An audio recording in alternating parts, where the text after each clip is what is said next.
Putin की भारत यात्रा से पश्चिमी देशों में इस वक्त खलबली मची हुई है।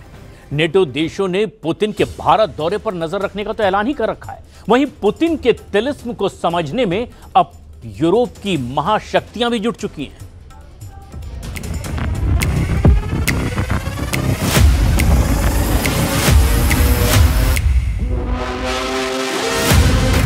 व्लादिमीर पुतिन खास दोस्तों के लिए किसी फरिश्ते से कम नहीं, वहीं दुश्मनों के लिए वो सबसे बड़ा तिलिस्म है।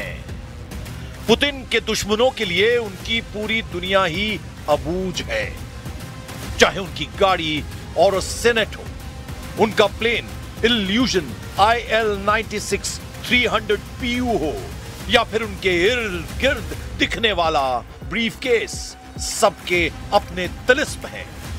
पुतिन का चलना हो, देखने का अंदाज हो, बैठने की अदाएं हो, या सिर्फ आंखों की पुतलियों का घूमना ही कई बार बड़े सिग्नल देते हैं। मगर पुतिन को सबसे असरदार बनाते हैं उनके फैसले, उनके दुश्मनों की भीड़, उनके सख्त रुख।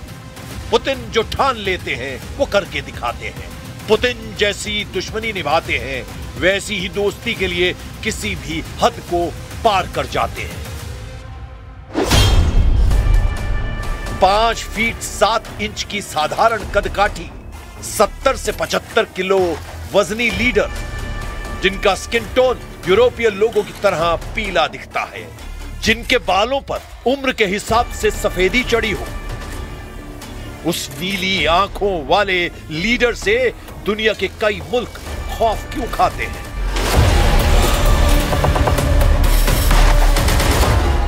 पुतिन को सर्वशक्तिमान क्यों कहा जाता है?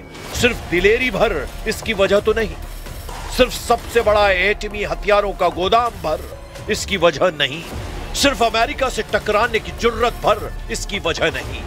पुतिन ऐसे दौर में सब पर भारी पड़ते हैं जब कई मुल्कों में तानाशाहों का सिक्का चलता है। ऐसे सुप्रीम लीडर भी पुतिन से सिर्फ दोस्ती की दुआ मांगते हैं, जिन्हें सनकी का तमगा दिया जाता है। तो इसकी वजह है रूस जैसे सुपर पावर पर पुतिन की जबरदस्त पकड़। पुतिन 25 साल से रूस के सर्वे सर्वा हैं, आगे भी जब तक चाहे बने रह सकते हैं। साल 1999 में पुतिन रूस के प्रधानमंत्री बने। साल 2000 में उन्होंने राष्ट्रपति का चुनाव भारी बहुमत से जीता। इसके बाद उन्होंने 2 बार 4-4 साल के कार्यकाल पूरे किए। फिर नियमों के चलते उन्होंने दिमित्री मेदवेदेव को राष्ट्रपति का चुनाव जितवाया। उन 4 सालों में पुतिन ने प्रधानमंत्री पद संभाला। फिर 2012 में पुतिन ने सत्ता में एक बार फिर वापसी की और अब साल 2036 तक अपने पद पर बने रह सकते हैं।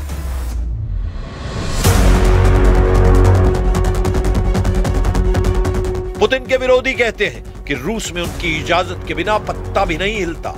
इसका कारण पुतिन के हाथ में दी गई असीम शक्तियां हैं। पुतिन ने यूक्रेन रूस युद्ध के बीच एटमी हमलों के नियम बदल डाले हैं।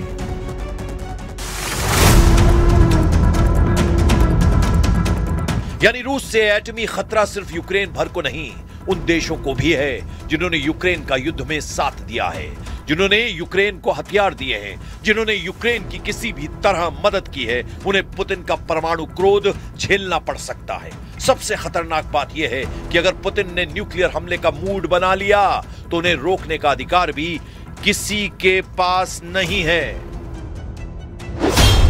रूस की परमाणु नीति के मुताबिक परमाणु हथियारों के इस्तेमाल का फैसला सिर्फ राष्ट्रपति पुतिन ले सकते हैं। इसीलिए उनके पास हमेशा एक खास न्यूक्लियर ब्रीफकेस रहता है, जिसे रूसी मीडिया में चेगेट ब्रीफकेस के नाम से जाना जाता है। यह ब्रीफकेस पुतिन को रूस की सभी न्यूक्लियर फोर्सेस से जोड़ने वाला कमांड एंड कंट्रोल नेटवर्क होता है। साथ ही रूस के जनरल स्टाफ वैलेरी गेरासिमोव और रक्षा मंत्री भी इस नेटवर्क के तहत न्यूक्लियर कंट्रोल से जुड़े होते हैं। अब यह समझिए कि पुतिन ने अगर एटमी हमले का मूड बना लिया तो उन्हें क्या करना होगा। सबसे पहले पुतिन को चेगेट ब्रीफकेस से लॉन्च ऑर्डर जारी करना होगा। ये कोई बटन या ट्रिगर नहीं जिसे दबाया जाएगा। ये ऐसे सीक्रेट कोड होते हैं जिनसे न्यूक्लियर अटैक का सीधा ऑर्डर रूस के जनरल स्टाफ तक पहुंचता है। जनरल स्टाफ पुतिन के भेजे एटमी कोड को तीनों सेनाओं को भेजते हैं। इसके बाद रूस की स्ट्रेटेजिक रॉकेट फोर्सेस परमाणु पनडुब्बियां और बम वर्षक एटमी हमला शुरू कर सकते हैं। किसी वजह से अगर पुतिन का ब्रीफकेस से दिया लॉन्च ऑर्डर सेनाओं को नहीं मिलता है तो इसके लिए भी एक बैकअप सिस्टम है।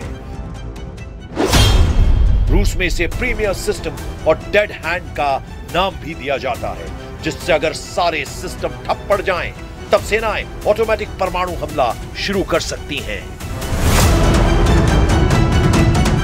इसलिए जब भी परमाणु युद्ध का माहौल बनता है, पुतिन के नाम से दुश्मन थर्रा जाते हैं। रूस की तीनों सेनाओं में पुतिन ने अपने जासूसी अनुभवों से बड़े बदलाव कर रखे हैं।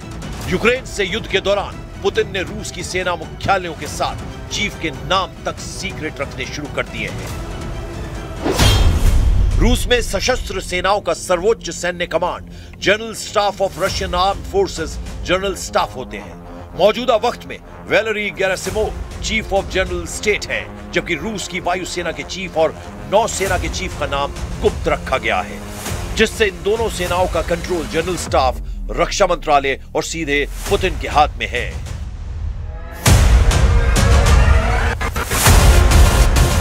रूस की सेनाओं के जनरलों के नाम सीक्रेट रखने के साथ ही उनके रैंक और तैनाती में लगातार बदलाव किए जाते हैं। सेंसिटिव मिलिट्री कमांड के कमांडर का नाम भी रूस सीक्रेट रखता है। रूस में पहले 4 कमांड थी, इन्हें अब 5 कर दिया गया है। रूस में मार्च 2024 के बाद से कुल 5 मुख्य मिलिट्री डिस्ट्रिक्ट हैं। पहला मॉस्को मिलिट्री डिस्ट्रिक्ट सेना मुख्यालय है, जहां से क्रेमलिन और राजधानी क्षेत्र की सुरक्षा की जाती है। मई 2024 से मॉस्को मिलिट्री के कमांडर जनरल सर्गई कुज़वलेव है। दूसरा लेनिनग्राद मिलिट्री डिस्ट्रिक्ट, जहां से उत्तर पश्चिमी रूस यानी सेंट पीटर्सबर्ग, बाल्टिक क्षेत्र, आर्कटिक क्षेत्र की सिक्योरिटी की जाती है।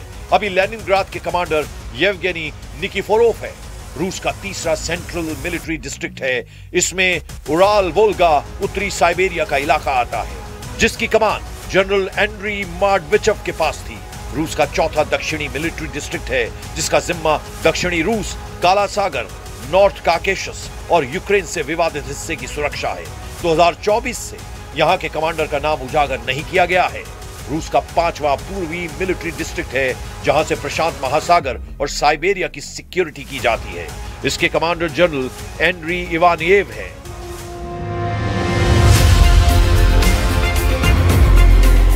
पुतिन ने रूस की सैन्य शक्ति को अजेय बनाने की हर संभव कोशिश की है। इसमें उनकी मदद केजीबी एजेंट के दिनों में मिली ट्रेनिंग करती है। पुतिन सोवियत संघ की खुफिया एजेंसी केजीबी के जाबाज एजेंट रह चुके हैं। पूर्वी जर्मनी के ड्रेसडन में पुतिन ने कई साल तक अंडरग्राउंड रहकर मिशन अंजाम दिए। सोवियत यूनियन के इसी सुपर स्पाई ने जब सत्ता संभाली तो दुश्मन देशों से एक एक कर हिसाब लेना शुरू किया। पुतिन ने सोवियत संघ विघटन के बाद एक बिखराव का खतरा झेल रहे रूस को एकजुट करने के लिए 89 राज्यों का विलय करके 7 संघीय प्रांत बनाए। पुतिन ने रूस के दुश्मन चेचेन विद्रोहियों के खिलाफ मिलिट्री ऑपरेशन चलाकर उनका सफाया किया। अगस्त 2008 में पुतिन ने जॉर्जिया को युद्ध में हराकर गोरी और जुगदीदी इलाके पर कंट्रोल किया। साल 2014 में पुतिन ने यूक्रेन के क्राइमिया पर हमला कर उसे रूस में मिला लिया। जिन देशों ने नाटो से नजदीकियां बढ़ाई, जिन देशों ने पश्चिमी शक्तियों के इशारे पर चलना शुरू किया, जिन देशों ने अमेरिका से दोस्ती बढ़ाई, उन्हें पुतिन ने सबक सिखाया है। यूक्रेन से रूस के युद्ध की वजह भी उसकी नाटो में शामिल होने की जिद है। पुतिन नहीं चाहते हैं कि नाटो का विस्तार रूस तक हो। पुतिन नहीं चाहते कि रूस का सोवियत यूनियन जैसा इतिहास हो। इसीलिए किसी भी खतरे को देखते ही पुतिन एक्शन में आ जाते हैं।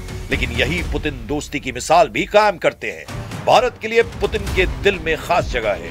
प्रधानमंत्री नरेंद्र मोदी को पुतिन कितना सम्मान देते हैं, इसे तस्वीरें खुद बयां करती हैं। इसीलिए पुतिन पर टिट फॉर टैट वाली कहावत सटीक जमती है।